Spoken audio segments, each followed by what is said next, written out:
can change your mind, you can change your life. One of the famous quotes by William James.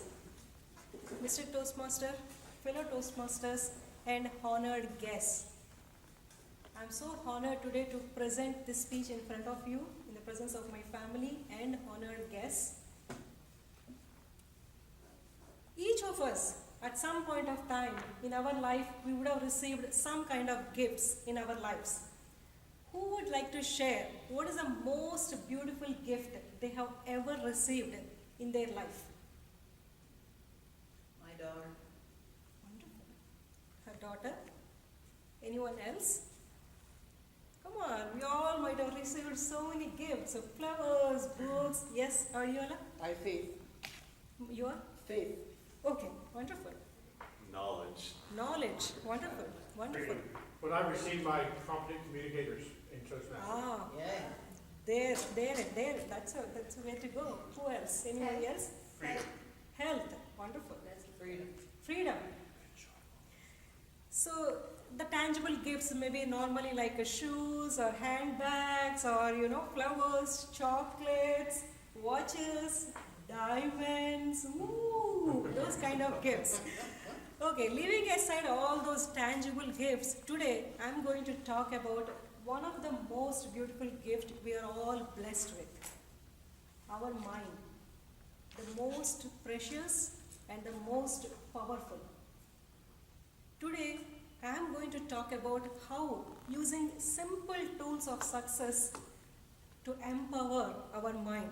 In other words, making our mind our best friend so that it will help us, it will work with us instead of against us to achieve anything, whatever we set to achieve. I am going to share about what are the gifts we can give to our mind. I want to share 5 of them, and that too in the acronym GIFTS. GIFTS. Let's see what are those 5. I want to start from the number 5. Fifth item, silence. What do I mean by silence?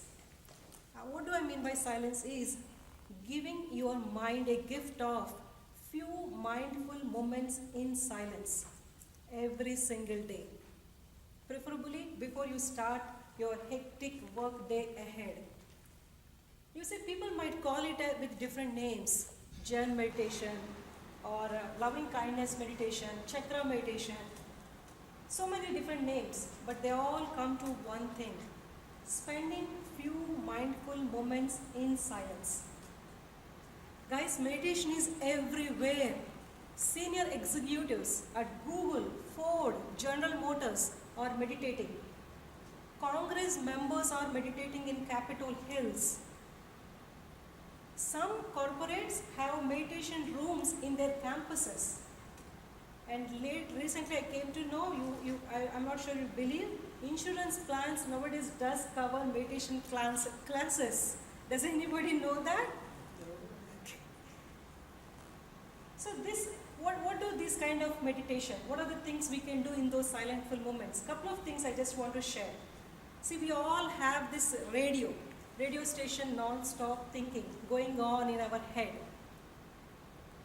Breathing in and breathing out mindfully and giving attention to our breathe in and breathe out, we can quiet that noises, whatever are going on in our mind.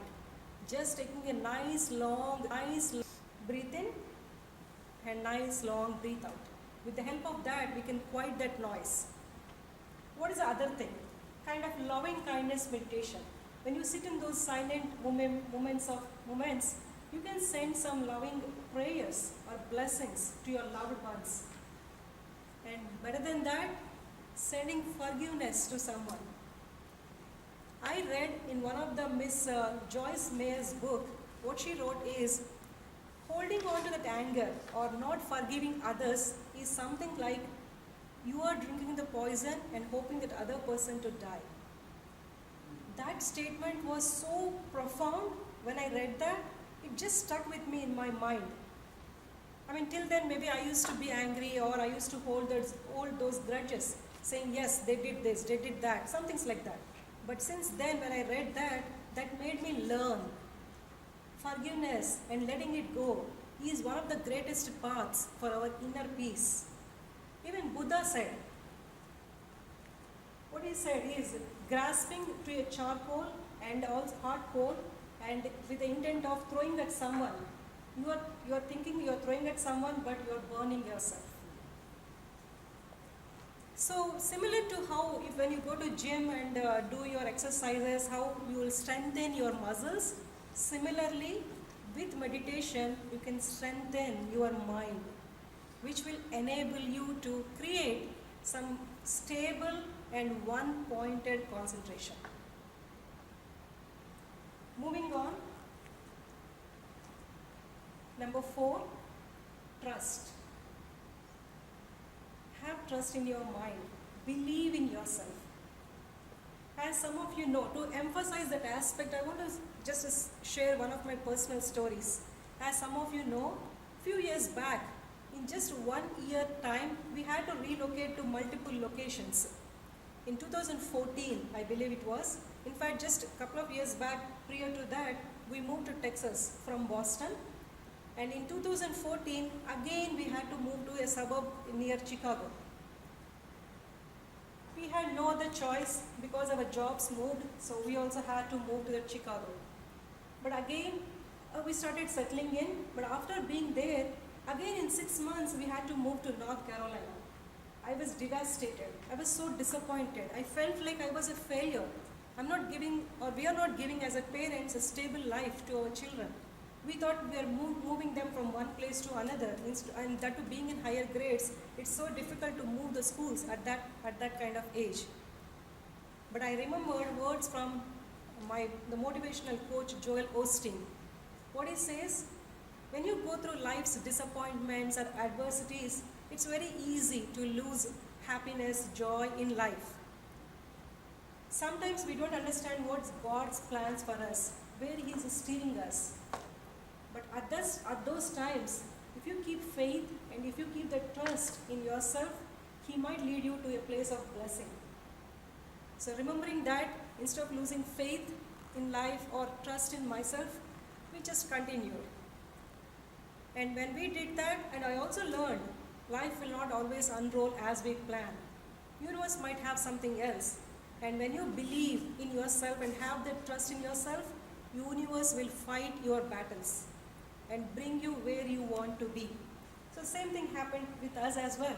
So finally we came back to Texas, and where our hearts are, and we finally settled over there.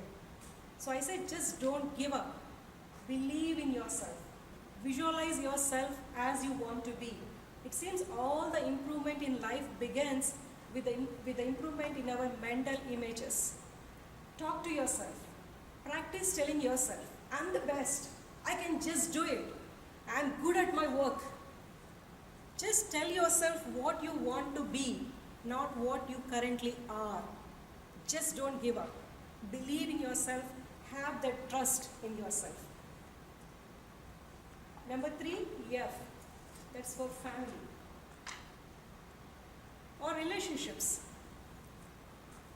We can building healthy relationships help us strengthen our mind, even our mental health. Each one of the people who are here, I'm sure you have wonderful, loving families who are our strength and who are also our weakness. Same with my family as well. Some of the people ask me, how you do these many things, like work, juggling between other things and all that. I always attribute it to my family or my husband. He's kind of a rock in my life who supports me and who encourages me, whatever I try to do, whatever new adventure I try to move on with. And my children, as I always tell, most of the times I tell to people, they are my teachers. I learn from them. I'm not sure how much they learn from me every day, but each and every day I learn from them. My elder one is going to be a junior in high school. As most of you know how high schoolers are with their work schedule. I mean, their schedule is nothing less compared to a CEO of any company. That's what I feel. I don't know how many parents agree. Or absolutely, yes. Their hectic studies, school subjects, and afterwards if they are in any extracurricular activities like band or in sports, anything, whatever they have to give sometimes 16 to 18 hours of commitment in each day. And along with that, he have some wonderful loving buddies from his elementary school, so he manages their time with them as well and all that. I mean, he manages us so efficiently, sometimes I feel he'll put my project management skills to shame. And my younger one, he's the most funniest guy and most humorous person I have ever met. He has a channel, in fact, a YouTube channel called King Koala, and he have 300 plus subscribers and some 10,000 plus views on those channels and everything. And his teachers appreciate him, and they tell that he brings smiles into the class. He wins Laffy Taffy awards, and believe me, if I am half as humorous as him, I would have won humorous contest by this time. And last but not least, we have a fur baby also. He's at home. He's the rock star of our family, Rocky. And from him, what I learned is unconditional love. We love him to infinity and beyond. But still, we cannot compare the love what he bestowed on us. Moving on, number 2, I inspire. Studies are showing, before we used to ask questions like how smart are you, or how creative are you, or how hard are you working. But nowadays people are asking bigger questions. How smart you are making others, what kind of creativity you are inspiring, and how much your drive is becoming contagious to your family and your team. These are the big questions society is asking nowadays. So here, from one of the Harvard universities, a professor called Dr. Mihaly, he talks about a concept called flow, F-L-O-W. So what does he means by that is, any activity, when you are in that zone of a flow, you experience peak experience and peak excellence. That means you excel what you love to do. Again, I want to check over here. What do you love to do? What is that one activity when you do, you kind of just lose track of time? Anyone wants to share anything? Yes? Bike ride, mountain bike. Bike riding, mountain bike riding. Okay? Same here. Wow. Okay. I'm for yoga. Yoga. Okay, perfect. Anyone else? Reading.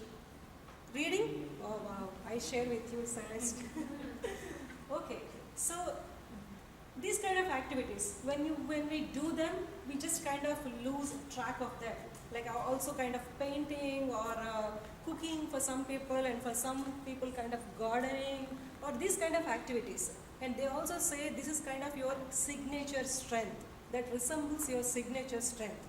And so what these professors or research is suggesting is, identify that what is your signature strength, and use it to inspire yourself as well as in your community. Serve something bigger than yourself, what you believe in your community. I came to know my passion or my signature strengths are learning and teaching. I love to learn. Any books you give me, I love to learn new things. I recently completed my master's in positive psychology. And even this Toastmasters education program, I stick to it, or I could continue it because I want to learn what is that new program about. So maybe that only brought me to this. And also teaching. Whatever I learn, I just want to take it back to somebody so that it can help them. So in that way only, I just took this Toastmasters program to the youth. There is a youth leadership program, so I took it to my community. I have conducted first youth leadership program in Koppal, wherever I live in, and I also got chartered one new Gavel club for the youth in that same community itself. So those are my passions, whatever I use to strengthen my mind or to inspire myself as well as inspire others in my community. Last but not least, number 1, G, gratitude. My most favorite, I can just do an entire speech on this topic itself. You all must have heard Rumi's quote, right? If you say only one prayer in a day, make it as thank you. It need not be again big. Research shows people are in general happier when they cultivate an attitude of gratitude.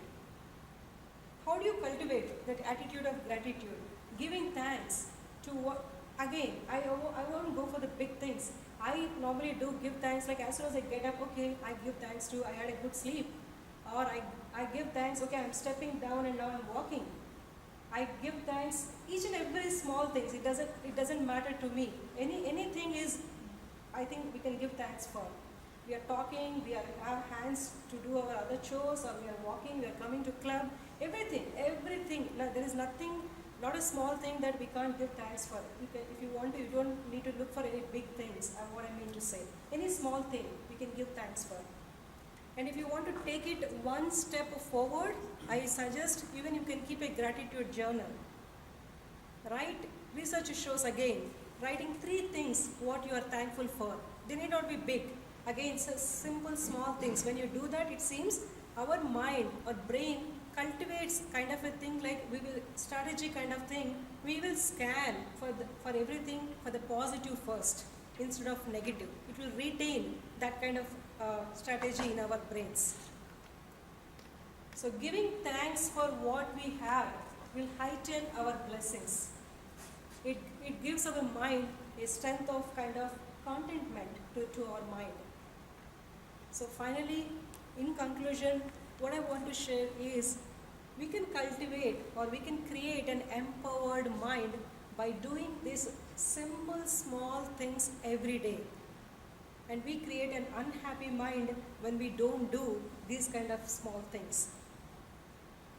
And as you go, when you follow them, you'll see them as a kind of a mindsets which you can cultivate, and you can make use of them to give those beautiful gifts to your mind. And I have learned all this or followed them or learned them through life lessons, and which I try to implement them in my daily routine. So as I said initially, if you can change your mind, you can change your life. Master Toastmaster.